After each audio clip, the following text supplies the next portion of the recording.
একদিন মার ছেলে গল্প করে করে রাস্তা দিয়ে যাচ্ছিল। এমন সময় দুটো ছেলে বাইক চালিয়ে সামনে দাঁড়া করিয়ে ফোনে কথা বলতেছিল। তখন মেয়েটা বাইকের দিকে তাকিয়ে তাকিয়ে যাচ্ছিল, যখন ওর চালাতে ইচ্ছা হচ্ছিল। যখন ছেলেটা ডাক দিয়ে বললো, বাইক চালাবি, আসো আসো। মেয়েটা বললো, না চালাবো না।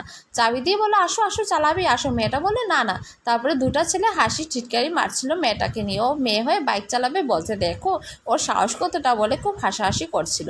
তখন মেয়েটার রাগ উঠছে। তারপরে সামনে গিয়ে চাবিটা নিয়ে ওদেরকে সরিয়ে তারপরে সূর্যা বাইকে দিল সুইচ টিপা টিপা দিয়ে, বাইকের মধ্যে অ্যাক্সেলেটার দাবিয়ে তারপরে ভুম ভুম করে দিল একটা স্টার্ট দেওয়ার পরে এখানে 4-5 রাউন্ড দিতে শুরু করলো।